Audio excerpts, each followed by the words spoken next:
নবী ডাক দিয়া বলতেছে, সাহাবায়ে কেরাম,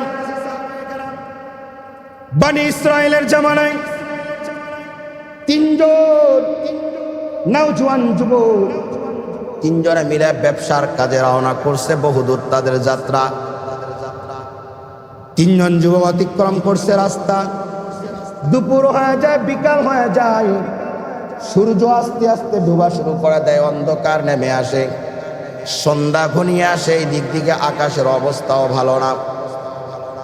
মরুভূমির ভিতরে বাতাস হলে বালিগুলো শুধু উড়ায়, কোনো দেখা যায় না। যুবক মরুভূমি দিয়ে হাঁটতেছে। তিনজন বনি ইসরাইলের যুবক দেখে এত আবহাওয়ার অবস্থা ভালো না, আবহাওয়াও ভালো না। যত রাস্তা অতিক্রম করছি এত দূর ফিরে নিরাপদ সফরে যাইতে পারবো না। সামনে গেল অন্ধকার, পিছনে গেল অন্ধকার। এই দিক দিয়ে আবহাওয়া খারাপ। এখন কোথায় আমাদের আশ্রয় নেওয়া যায়, কোথায় একটু আশ্রয় গ্রহণ করা যায়? তিন যুবকের ফয়সালা হলো, এই যে মরুভূমির পাশে একটা বড় পাহাড় দেখা যায়, এই পাহাড়ের ভিতরে গিয়ে আমরা একটু আশ্রয় তালাশ করি। যদি পাহাড়ের ভিতরে একটু আশ্রয় গ্রহণ করতে পারি, রাত্র যাপন করতে পারি, সকালবেলা হলে যখন সূর্য উদিত হবে আমরা নিরাপদে গন্তব্যে পৌঁছায় যাব। তিনজন যুবক, লম্বা ঘটনা, নিরাপদে সফরে রওনা করছে। হঠাৎ করে তাদের অবস্থা দেখে তারা তিনজনে পাহাড়ের গোড়ায় চলে গেলেন। পাহাড়ের গোড়ায় গিয়া তাকায় দেখে আশ্রয়ের কোনো জায়গা নাই। ওই পাহাড়ের ভিতরে একটা গর্ত আছে, গোয়া আছে, যেটার ভিতরে একজন একজন করে ঢুকতে পারবে, একসাথে দুই তিনজন ঢুকা যায় না। তিনজন নওজোয়ান যুবক চিন্তা করে বলল, এক এক করে পাহাড়ের গোয়ায় আশ্রয় গ্রহণ করি। আসো নওজোয়ান যুবক। তিনজনে একে একে পাহাড়ের গোয়ার ভিতরে প্রবেশ করলো আশ্রয় গ্রহণের জন্য। বাতি নাই, সাথী নাই, আলো নাই, খাবার নাই। এইদিকে আকাশের আবহাওয়া বড় ভয়ঙ্কর। আকাশের ভিতরে বিজলি চমকায়, এইদিক দিয়া বালি উড়ায়, ধুলা বাতাস। আল্লাহ পাকের কি খেলা হয়ে গেল! আল্লাহ পাক রব্বুল আলামিন কেমন একটা খেলা তাদের মাঝে দেখাইলেন। তারা যখন গোয়ার ভিতরে গেলেন অন্ধকারে, পাহাড়ের উঁচু চূড়া থেকে একটা বড় পাথর বাতাসের ঢেউয়ে ঘুরতে ঘুরতে ঘুরতে ঘুরতে ওই যুবক যে গোয়ার ভিতরে প্রবেশ করছে, গোয়ার মুখে গিয়ে আটকে যায়। যখন গোয়ার ভিতরে চলে যায়, যুবক তিনজন অবাক হয়ে গেছে, তিনজনে হতাশ হয়ে গেছে। ডাক দিয়ে বলতেছে, বাইরের কোনো অক্সিজেন এখানে ঢুকে না, বাহির থেকে কোনো ঘ্রাণ আসতেছে না, ভিতরের আওয়াজ বাইরে যাইতেছে না। চলো আমরা এই পাথরটাকে ধাক্কা দিয়ে সরায়া দেই। পাহাড়ের এত বড় পাথর, সামান্যতম তিনজনের যুবকের শক্তি দিয়ে পাথরটা বিন্দু পরিমাণ লড়াচড়া করে না। তিনজন যুবক অবাক হয়ে গেল, কেমনে করে এখানে নিরাশ হয়ে যায়। আশ্রয় করেছি কিন্তু এ জায়গায় সাহায্যকারী কেউ নাই। একজন আছেন, তিনি কে? আর একটু জোরে বলেন, তিনি কে? তিনজনে মাশওয়ারায় বসলেন। যেমনি করে জামাতের তাবলীগের ভাইরা মাশওয়ারায় বসে, আমরা যারা ভালো কাজ করি, ভালো কাজ করার জন্য পরামর্শে বসি, মাশওয়ারায় বসি, এটা করা সুন্নত। সুবহানাল্লাহ, জোরে কোন। তিনজনে মাশওয়ারায় বসলেন, মাশওয়ারার মাধ্যমে সিদ্ধান্ত গ্রহণ করলেন, ভাইরে টেলিফোন নাই, ফোন নাই, এখান থেকে চিঠি বার্তা বাইরে দেওয়া যাবে না। বেশি সময় এখানে থাকলে আমরা তিনজনে মারা যাব, এখানে অক্সিজেন নেওয়া কষ্ট হয়ে যায়। একটু অতীত তালাশ করে দেখি, অতীতের জিন্দগিতে কার কি ভালো কাজ আছে। ভালো কাজের জন্য যদি আমরা দুইটা হাত বাড়ায়া এই নিশ্চয় অন্ধকারের জায়গায় আল্লাহ পাকের কাছে আমরা আশ্রয় চাই, দোয়া করি, আমার আল্লাহ ওই ভালো কাজের জন্য হয়তো আমাদেরকে এই বিপদ থেকে উদ্ধার করবে। তিনজন যুবকের ভিতরে একজন যুবক হাত বাড়াইছে, আল্লাহ তাআলার কাছে হাত বাড়ায় ডাক দিছে, আল্লাহ, জীবনের কোনো ভালো কাজ আমার জানা নাই, তবে একটা কাজ দুনিয়ার কাউকে রাজি খুশি করার জন্য আমি করি নাই। একজন তুমি মাওলা, তুমি আল্লাহ, তোমাকে ভালোবেসে তোমাকে খুশি রাখার জন্য সবেমাত্র আমি একটা কাজ করছি। চিৎকার করে বলেন আল্লাহু আকবার। কত সুন্দর কথা আর্তনাদ, কত সুন্দর মেসেজ মনিবের দরবারে গোলাম পাঠাইতেছে। নিবৃত্তি একান্তই নিরালয়ে জায়গায় অন্ধকারে বিপদে পড়ে ডাক দিছে আল্লাহ। আমি কোনো এক সময় ব্যবসার কাজে দূরে গেছিলাম। প্রতিদিন আমার ঘরের একটা কাজ, আমার একটা ডিউটি ছিল। আমার বকরি থেকে দুধ দহন করে করে আমি আমার সংসারের পরিবারের সন্তানাদি বিবি মা সবাই খাওয়াইতাম। কিন্তু ওই দুধের পেয়ালা, দুধ নেওয়ার পরে আমি দুধের পেয়ালাটা আমার বিবির হাতে দিতাম না। ওই দুধের পেয়ালাটা আমি আমার সন্তানকে দিতাম না।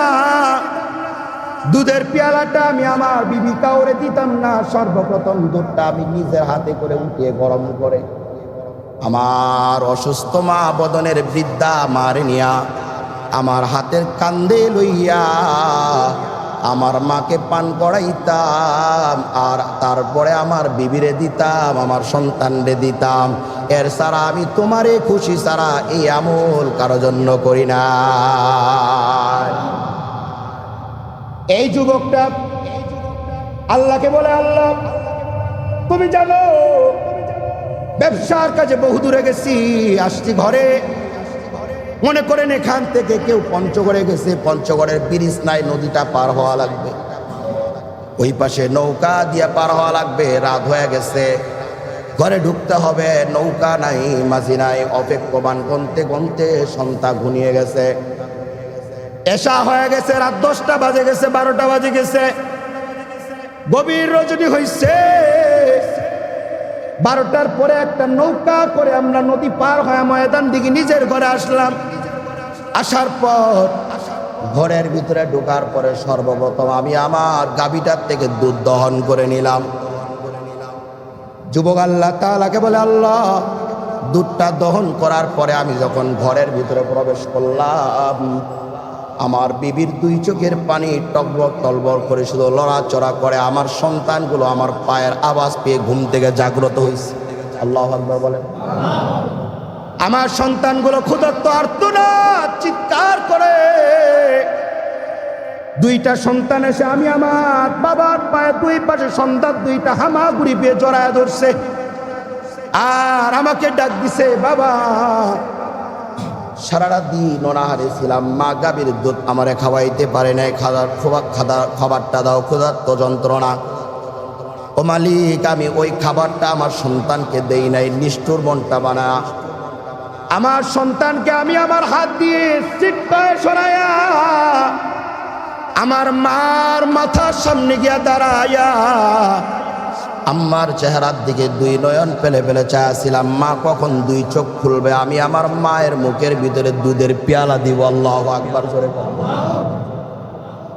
আমার মা বহু লম্বা সময় ঘুমাইছে, আমার বিবি চাইছে, সন্তান চাইছে, কাউকে দেই নাই। আমার মা ঘুম থেকে যখন জাগ্রত হইছে, তাকায় দেখে আমি সন্তান একটা দুধের পেয়ালা নিয়ে শীতের রাতে কাঁপতে কাঁপতে মার জন্য দুধের পেয়ালাটা রিজার্ভ করে রাখছি। মা দুধের পেয়ালাটা দেখে আল্লাহর কাছে দোয়া করছে, আল্লাহ আমার এই সন্তানটা দুনিয়ার জমিনে যদি কোথাও বিপদে পড়ে, আল্লাহ আজকের এই মায়ের ভালোবাসার কাজের ওসিলা করে আমার সন্তানকে বিপদ থেকে রক্ষা করিও। আয় আল্লাহ, তুমি এই কাজের ওসিলা করে, এই আমলটির ওসিলা করে আমারে তুমি এই বিপদ থেকে হেফাজত করো। বলতে দেরি হয়, আল্লাহ পাক রব্বুল আলামিন ওই পাথরকে 3 ভাগের 1 ভাগ আল্লাহ মুখ থেকে সরায়া দেয়। সুবহানাল্লাহ। 2 নাম্বার যুবক হাত বাড়াইছে, আল্লাহ আমি আমার জীবনে এমন কোন আমল করি নাই, তবে একটা আমল করছি, নওজোয়ান আমার চাচাতো বোনের সাথে আমার একটা ভালোবাসার বন্ধন ছিল, আমি তারে বড় ভালোবাসতাম। এমন দুর্ভিক্ষ শুরু হয়ে গেল, আমার চাচাতো বোনের ঘরে আমি গেলাম, কেউ নাই, আমার বোনটা ক্ষুধার্ত কাতরাইতেছে বিছানায়। আমার বোনটা আমাকে বলতেছে, ভাই তোর কাছে কোনো খাবার থাকলে দে। আমি আর ক্ষুধার যন্ত্রণা সহ্য করতে পারি না, আমি সুযোগের সদ্ব্যবহারের প্রস্তাব দিয়ে দিলাম। চিৎকার করে বলে নাউজুবিল্লাহ। আমার বোনকে আমি খারাপ প্রস্তাব দিলাম। কুপ্রস্তাব দেওয়াতে রাজি হয়ে বলল, বোন আমারে ডাক দিয়া বলে, তুমি আমারে 100 মুদ্রার স্বর্ণ তুমি আমারে দাও। বলা দেরি আমি তারে দিয়া দিলাম। আমার বোনটা আমার সাথে নিবৃত্তি এক ঘুমের ভিতরে চলে গেল। যাওয়ার পর আমার বোনটা যখন বিছানায় শায়িত হয়ে গেল, আয় আল্লাহ, তুমি ছাড়া কেউ জানে না, ওই দিনের খবর তুমি ছাড়া কেউ দেখেন নাই। ওই দিন আমার বোনটা 2 পায়ের মাঝখানে আমি যখন বসলাম, তখন আমার বোনের গায়ের প্রত্যেকটি পশম দাঁড়ায় গেছে। আমার বোন তখন আমার দিকে তাকাইছে।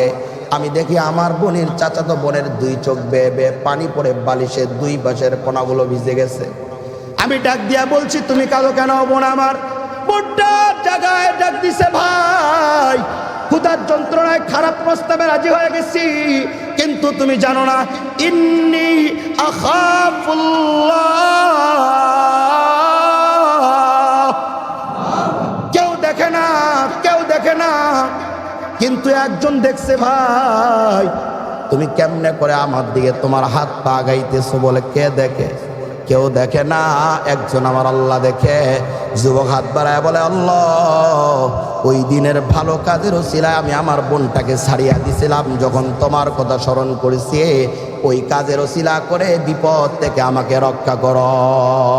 সুবহান। এই যুবক বলছে, দোয়া করছে তো আল্লাহ পাক 3 ভাগের 2 ভাগ পাথর থেকে সরায় দিচ্ছেন। আল্লাহু আকবার জোরে বলেন। তৃতীয় যুবক হাত বাড়াইছে, ব্যবসায়ী ভাইরা যাদের বাড়িতে কামাইল থাকে, কাজ করে। শোনেন, 3 নাম্বার আমলটা গ্রহণ করেন। যারা রোপা কাটাই নিতেছেন, মানুষের দিকে ধান লাগাই নেন, হাল বয়ে নেন, বাড়িতে কাজ করে নেন, এই আমলটা আমল করবেন ইনশাল্লাহ বলেন। 3 নাম্বার যুবক বলতেছে, আল্লাহ, আমি তো বড় ব্যবসায়ী ছিলাম, কাজের ছিলাম, আমার আন্ডারে অনেক মানুষ কাজ করতো, আসছে একজন কাজ করছে, মধ্যবেলা হয়েছে, কাজ করবে না, তার জরুরতের কারণে আমার থেকে রোকসদ নিয়ে চলে গেছে, মজুরিও আর নেয় নাই, হাফ দিনের সে চলে গেছে। যাওয়ার পরে 1 যুগ পর আমার ঘরের ভিতরে আসছে। আপনারা জোরে কোন, 1 যুগ কয় বছর? সবাই কোন, 12টি বছর পর আমার ঘরে আসছে। যুবক আসার পরে আমাকে বলতেছে, মালিক, 1 যুগ পূর্বে আপনার ঘরে আধাবেলা কাজ করেছিলাম, জরুরি কাজে রোকসদ নিয়ে চলে গেছি ছুটি নিয়া, হাফ বেলা কাজের মজুরি আমারে দেন। আল্লাহু আকবার বলেন না কেন? এবারে আল্লাহু আকবার বলার জন্য আরেকটু রেডি, তার আগে সুবহানাল্লাহ বলবেন। যুবক ডাক দিয়ে বলতেছে, তুমি হাফ বেলার মজুরি নিতে আইছো? হ্যাঁ। চলো, হাতটা খপ করে ধরি, ফাঁকা ময়দানে বিশাল এক বকরি পালকে দেখায় দিয়া কয়, এই বকরির পালটার মালিক তুমি, হাফ বেলার মজুরির টাকা তোমার এই যে এখানে অপেক্ষা করছে। আরেকটু জোরে কন, আল্লাহু আকবার জোরে কন। নাউজুবান অবাক হয়ে গেছে, স্যার এতগুলো তো আমার নয়, আমি তো হাফ বেলার মজুরি পাবো মাত্র কয়েক টাকা। কয়, তোমার হাফ বেলার মজুরির টাকা আমি খাই নাই, আমার পেটে দেই নাই, হাফ বেলার মজুরির টাকা দিয়ে 1 ফোঁটা রক্ত আমার শরীরে আমি জন্মাই নাই। এই টাকাটা দিয়ে আমি একটা পাল কিনছি বকরি, সেটার থেকে বাচ্চা হইছে, ওটার থেকে বাচ্চা দিছে, ওটার থেকে বাচ্চা দিছে, আমি নিজে রাখাল হয়ে তোমার বকরির মাল কুপে বাড়ায়া বাড়ায়া তুমি যেদিন আসবে, তোমার ওই দিনের টাকার মাল আজ তোমার পুরো 1 পাল বকরি পূর্ণ হয়ে গেছে। সুবহান। আল্লাহর কাছে দোয়া করছে, আল্লাহ, এই উসিলা করে তুমি আমারে মাফ করে দাও, এই বিপদ থেকে রক্ষা করো। বলতে দেরি হয়, ওই কঠিন বিপদ থেকে, পাহাড়ের গোয়ার থেকে পাথরের মুখ পূর্ণাঙ্গ আল্লাহ সরায়া ওই পাহাড়ের ভিতরে আল্লাহ তাআলার আলো ঢুকাইয়া দিচ্ছেন। সুবহানাল্লাহ। মুআজ্জাজ মুহতারাম হাজিরিন, ভাই ও দোস্ত বুজুর্গ, এই জন্য আমাদেরকে বেশি বেশি করে নেক আমলকে ধরে আল্লাহ তাআলার কাছে ওসিলা বানায় দোয়া করা। 2 নাম্বার, ভূমিকম্পের মাধ্যমে আল্লাহ পাক জানাইছে, অশ্লীলতা, বেহায়াপনা, মাদকা, গান বাজনা, এই সমস্ত কাজ যখন জমিনে বেশি বেড়ে যায়, তখন আল্লাহ পাক ভূমিকম্পের মাধ্যমে গোটা বাসীকে জানায় দেয়। আমার দিল বলে, পঞ্চগড়ের ভিতরে এই যে টুনির হাট বাজার, চিনেন কি চেনেন না আপনারা? অনেকেই দেখছেন, অনেকেই জানেন। এই টুনির হাটে এক কনসার্ট হওয়ার কথা, কথা বলেন না কেন, ঠিক না বে ঠিক? এই কনসার্ট হওয়ার কথা, এটার জন্য তাওহীদি জনতা ব্যাপক আন্দোলন করতেছে, মিছিল করতেছে। এখন পর্যন্ত এটার তেমন কোনো রায় শোনা যায় নাই। মুহতারাম হাজিরিন, এই বিষয়টা আমাদেরকে মাথায় রাখতে হবে। এই অশ্লীলতা, বেহায়াপনা যারা করবে, তাদের কারণে গোটা মুসলিম উম্মায় অশান্তিতে ভুগবে, মুসলিম উম্মার উপরে আযাব গজব আসবে। এটা মুসলিম উম্মা মেনে নিতে পারে না, ঠিক কিনা বলেন? এই জন্য জীবনের সর্বোচ্চ রক্ত থাকতে হায়াত যতদিন আছে বাঁচবো বাঘের মতো, মরবো বাঘের মতো হয়ে, বিড়ালের মতো না বেঁচে সমস্ত ইসলাম বিদ্বেষী যা অশ্লীলতা বেহায়া কনসার্ন আছে এগুলাকে প্রতিরোধ করা ইমানি দায়িত্ব। ইমানের সাথে কারা কারা প্রতিরোধ করতে পারবো? লিল্লাহে তাকবীর, দুইটা হাত তুলে আল্লাহকে দেখো। আল্লাহ পাক রব্বুল আলামিন আমাদের সবাইকে দ্বীনের পূর্ণাঙ্গ সহি বুঝ দান করুক, বলুন আমিন। যেহেতু এখন অনলাইন যুগ, সবাই জানে আল্লাহ পাকের পক্ষ থেকে আল্লাহ প্রদত্ত আল্লাহ তাআলা গোটা বিশ্বের বাসীকে আজকের দিনে জানাইছেন, আল্লাহর কোরআনের আয়াত, আল্লাহর বাণী, আল্লাহর কথা। আল্লাহ সকলকে আজকে সতর্ক বার্তা দিয়েছেন। আল্লাহু আকবার বলেন। সকলকে সতর্ক বার্তা দিয়ে বুঝাইছেন যে আমার নাফরমানি কিন্তু বেড়ে গেছে, নাফরমানি ছাড়ো, আমি রবের গোলামি ধরো। অন্যথায় ভূমিকম্পের মাধ্যমে জায়াতি কারিমা তেলাওয়াত করছি, আল্লাহ এখানে বলেন আল্লাহ তাআলার পক্ষ থেকে ভয় ভীতি আসবে। বান্দাকে ভয়ের মাধ্যমে আল্লাহ পাক রব্বুল আলামিন আল্লাহ তাআলা স্মরণ করিয়ে দিবেন যে আমি আল্লাহ এক, আর আমি আল্লাহ তাআলা ভয়ের মাধ্যমে তোমাদেরকে বুঝাইতে চাই।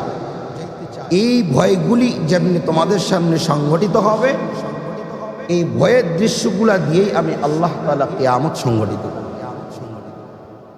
আল্লাহ পাক আয়াতের ভিতরে বলছেন আমি আল্লাহ তাআলা ভয় দেখাবো।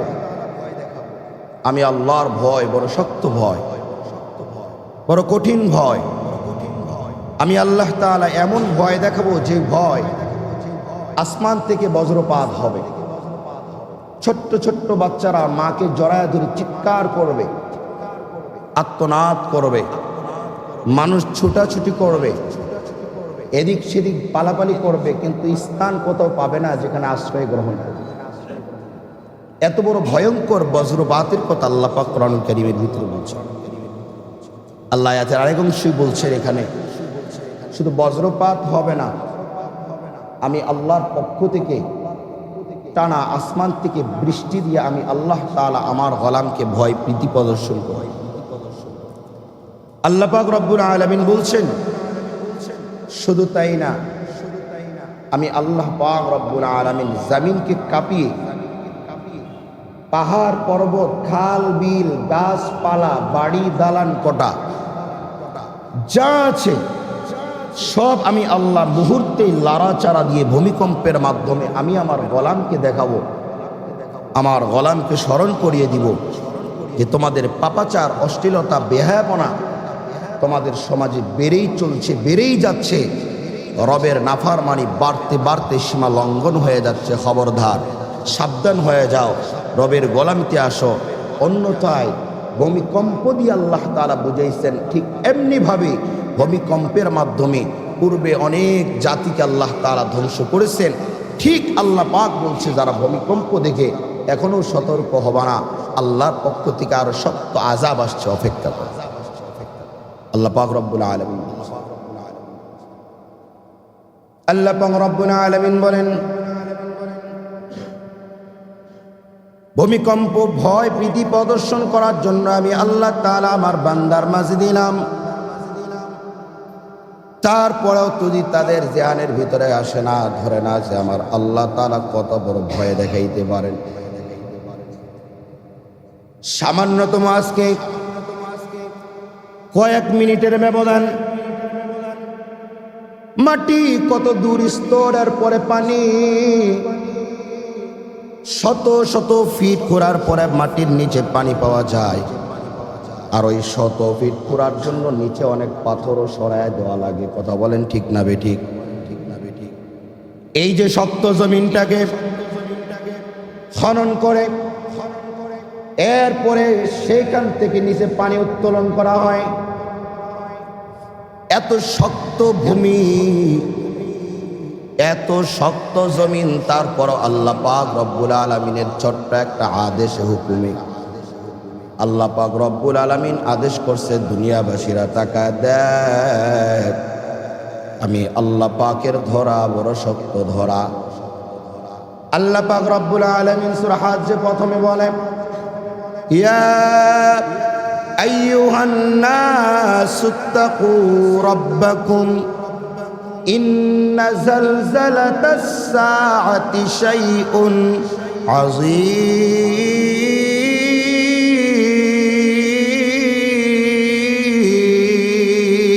আল্লাহু আকবার। আল্লাহ পাক রব্বুল আলামিন বলেন, ভয় করো হে মুমিন, ওই দিনের কথা স্মরণ করো, আমি আল্লাহ তোমায় স্মরণ করিয়ে দিলাম। কোন দিন? আল্লাহ পাক রব্বুল আলামিন বলে, যেই দিন কিয়ামত সংগঠিত হবে। কিয়ামত কেমন হবে? কি ভয় ভীতি প্রদর্শনের মাধ্যমে আল্লাহ তাআলা কিয়ামত সংগঠিত করবে। আল্লাহ পাক রব্বুল আলামিন দুনিয়ার মানুষকে জানায় দেয়, বান্দা ওই দিনের কথা স্মরণ করো, যেই দিন আমি আল্লাহ পাক কিয়ামত সংগঠিত করব। ইয়াউমা তারাউনাহা তাযহাবু কুল্লু মুরদিআতিন আম্মা আরদাআত ওয়া তাদউ কুল্লু যাতি হামলিন হামলাহা ওয়া তারান নাসা সুকারা ওয়া মা হুম বিসুকারা ওয়ালাকিন্না আযাবাল্লাহি শাদীদ।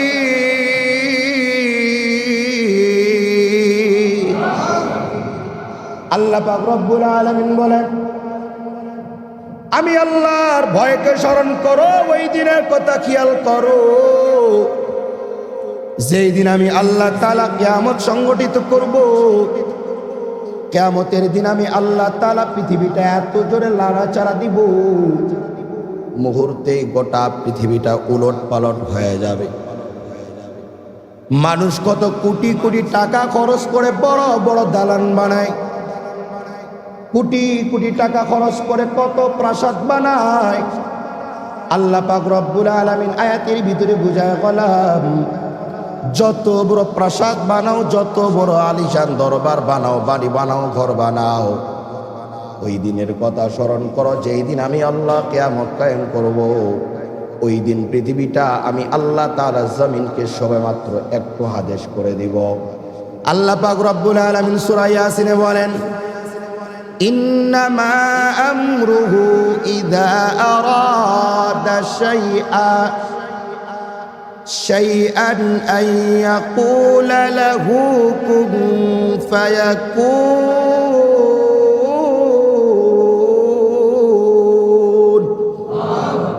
আল্লাহ পাক রব্বুল আলামিন বলে, ওই দিন আমি জমিনকে ডাক দিয়া বলবো, কুন ফায়াকুন, হয়ে যাও। আমি আল্লাহ তাআলার আদেশটা করতে দেরি হবে, জমিনটা কাঁপতে, পুরা জমিনকে উল্টায় পাল্টায় উলট পালট করতে দেরি হবে না।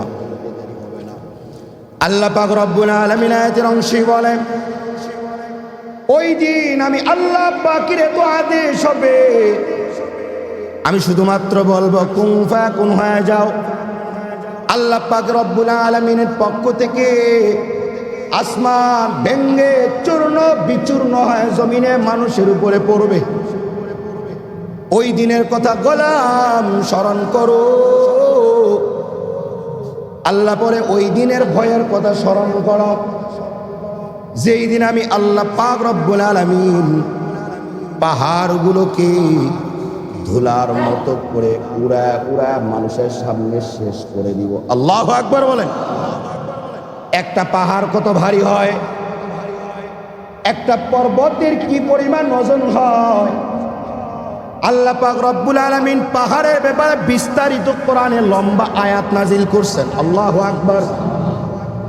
সংক্ষেপ আল্লাহ পাক রব্বুল আলামিন ওই পাহাড় দ্বারা বুঝাইছে, বান্দা পাহাড়টা এত পরিমাণ ভারী, এত পরিমাণ ওজন, ওই পাহাড় দ্বারা আমি আল্লাহ তাআলা জমিনকে স্থির করে দাঁড় করে রাখছি। সুবহানাল্লাহ। আল্লাহ পাক জমিনটা যখন বানায় পানির উপরে ছাড়ে দেয়, শুধু জমিনটা লড়াচড়া দেয়। আল্লাহ পাক রব্বুল আলামিন বলে, আমার জমিনটা যখন লড়াচড়া দিবে, আমার গোলামরা ভয় পাবে, ভীতি পাবে, তারা আমি রবের গোলামি স্থিরতার সাথে করতে পারবে না। আমি আল্লাহ পাক আমার গোলামের জন্য একটা সিদ্ধান্ত, আমি আল্লাহর ফয়সালা, আমি আল্লাহ তাআলা এত ভারী ভারী ভারী ভারী পাহাড় পর্বতগুলোকে, গোটা পৃথিবীর চতুর্দিকে আমি আল্লাহ এই পাহাড়গুলোকে প্রাক মেরে আমি আল্লাহ বান্দার জন্য জমিন স্থির করে দিলাম। এত ভারী পাহাড়, এই পাহাড়টাও সেদিন আল্লাহ পাক বলেন পাহাড় যেমনি করে তুলা, শিমুল তুলার গাছ থেকে, শিমুল তুলার গাছ থেকে তুলা যখন বাতাসে উড়ে যায়, মনে হয় বাতাসের উড়ায় সেই শিমুল তলার কোনো ভারী আর ওজন থাকে না। কথা বলেন না কেন? মুহূর্তে উড়ে চলে যায়। আল্লাহ পাক রব্বুল আলামিন বলছেন ওই দিন পাহাড়গুলো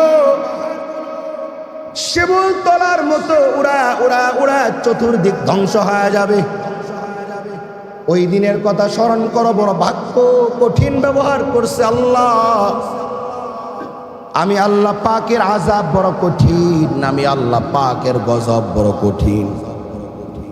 ওই দিনের কথা বান্দা স্মরণ করো, যেই দিন আমি আল্লাহ তাআলা ভূমিকম্প যখন দিব, ওই ভূমিকম্পের মাধ্যমে কিয়ামত সংঘটিত হবে, এই ভূমিকম্পের মাধ্যমে কিয়ামত কায়েম হবে। ওই দিন মা নিজের সন্তানটাকে নিয়ে এইভাবে কলে করে দুধ পান করাবে। আপন মা সন্তানটাকে দুধ পান করাইতে গিয়া সন্তানের চেহারার দিকে তাকাবে, ভালোবাসার নজরে সন্তানের দিকটা পলক চায়া থাকবে। কিন্তু মা সন্তানের চেহারা দেখতে দেখতে কখন যেন অদৃশ্যভাবে সন্তানটা হাত থেকে পড়ে জমিনে পড়ে যাবে, মা বলতে পারবে না। আল্লাহ পাক রব্বুল আলামিন বলে শুধু তাই না, ওই দিন যেই দিন ভূমিকম্প হবে, ভূমিকম্পের মাধ্যমে কিয়ামত হবে, ওই দিন আল্লাহ পাক রব্বুল আলামিন মা গর্ভে ধারিণী সন্তান প্রসব হয়ে যাবে, মাও বলতে পারবে না, ব্যথা যন্ত্রণা আমার হারায় যাবে, মাও বলতে পারবে না।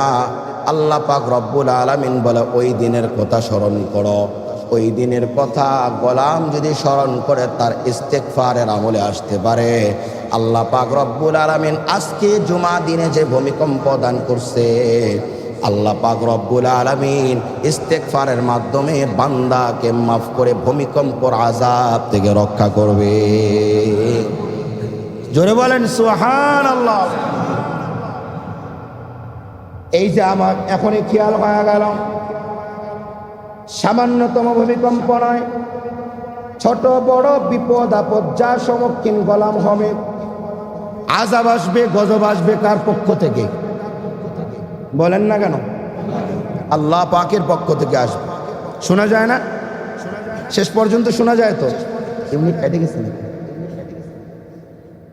এটা বন্ধ করে দেন। শোনা যায় তো না ভাইয়া?